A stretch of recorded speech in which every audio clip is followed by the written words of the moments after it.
Hey, what's going on, guys? My name is Dan. Welcome back to EFC's Book Chat. We're on book chat number 10 of the 7 Habits of Highly Effective People by Stephen R. Covey. This is habit number 7, Sharpening the Saw. Very last book chat that we're going to do on this book. Thank you guys for joining in. So, before I dive into my insights and my takeaways of this habit, I want to share with you guys a story of how I found this book. So, when I'm looking for books, I'm always reading book reviews.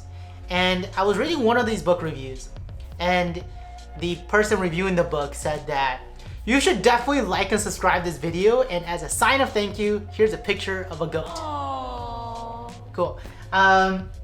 So the guy was saying that this book is all about relationships. And if you really want some daily good habits to establish, pick up Atomic Habits. And that's gonna be a more concise read, it's gonna be better, etc. And I didn't really think too much about that comment until I was reflecting in my journal about this book review, about how to sharpen the saw. And not many of you guys know this, but I work a lot. I work 16 to 18 hour days ever since I was 14. May it be running my own business, my parents' business, studying, running organizations at UCLA. I worked a lot, day in, day out, constantly working. And though I had a lot of success, I also burned out so many times. And I burned myself and also so many relationships on the way. Just because I said to myself that I don't have time for this. I have to focus on my career, I have to focus on making money, making ends meet. And it wasn't until last week, when I realized how significant and detrimental that lifestyle really was. During my anniversary dinner with my girlfriend of 9 years, happy anniversary, babe, she said to me, "You look happy. And you look like you have so much energy for the first time in so long. This is the first time you haven't talked about the frustrations of work and how annoyed you are with X, Y, or Z. You're actually here, having dinner with me for the first time in so long. What's going on?" And I didn't really know what was going on. And it wasn't until later that week or later last week, etc., when I was reflecting and thinking, did I realize that just the week before, I made a decision to cut back on some of my client load because some of my clients were doing really well, they were becoming really independent, so I wanted to scaffold back my support and give them the chance to try out some of the EF coaching strategies that I've been giving them. And when I did that, I cleared out like 12 hours of my work week. And with those 12 hours, for the first time in so long, I want to say probably 3-4 months, I actually hopped on my elliptical. I got on the bench press. I worked out for the first time in so long. I cooked. I hung out with my nephew. I took my dogs out to the dog park. I just relaxed. You know, I worked on not only my physical health, I also worked on my mental health, my spiritual health, and my social health. I communicated with those around me about all the different things that I wanted to work on and why they were important to me and what I thought was important to them. And we really sought to understand each other and each other's missions. And that's what sharpening our saw is all about. Is taking the time and not saying that we don't have time for the things that are important to us, but are not urgent. You know, we never say that we don't have time to refill up the gas in our car or charge our electric vehicles. But how is that any different than sharpening the saw? How is that any different than taking the time to recharge the motivation that we have? You know, taking care of ourselves physically, emotionally, socially, and mentally. That was the last one.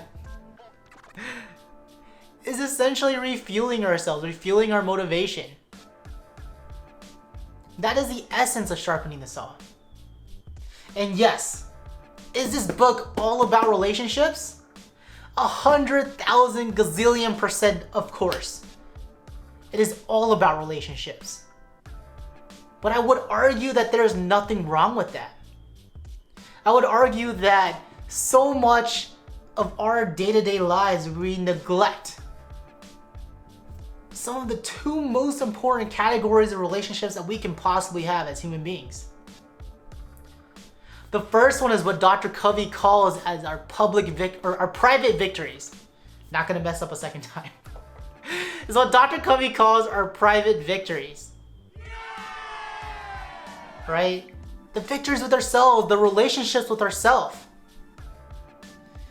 He talked about being proactive, acknowledging to ourselves that we have control of our circle of influence. We have the control to say how we want to respond to the circumstances around us. He empowers us to embrace our principles, our values that encompasses what we deem as our personal missions. Not what other people say is what our mission should be, but what we say our mission should be.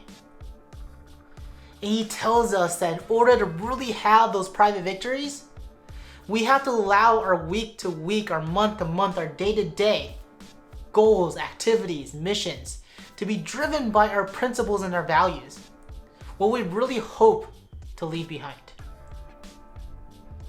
And then there's the second relationship that I often think that is even more neglected. And Dr. Covey calls this our public victories. The relationships with everybody else around us. How many times have we said, F it, I don't care what other people think. I don't care what they think. I'm just gonna be a customer service because I am unhappy with their service. I don't care.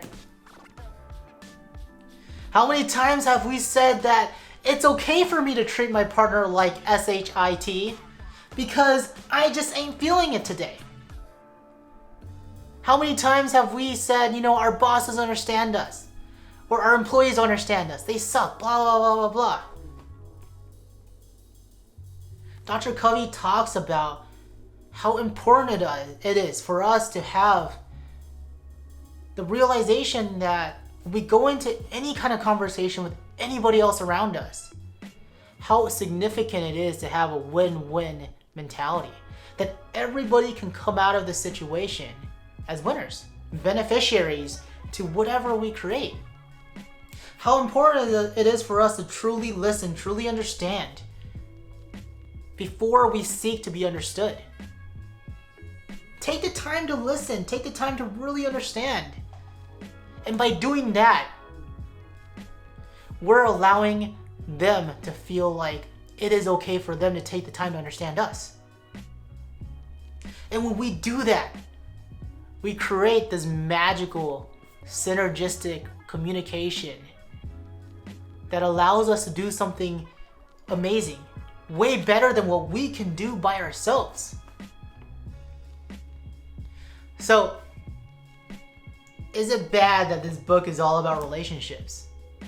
No, absolutely not. I would say that without relationships in our lives to ourselves and to everybody else around us, how do we define happiness, success, effectiveness? How can we communicate happiness, success, effectiveness? How can we communicate love? I would say that it's so much better to have a good understanding of who we are and to be able to work well and happy and with love with everybody around us so that we can collectively celebrate successes that we have as a society and work towards successes instead of arguing all the time about my way, your way, or the highway.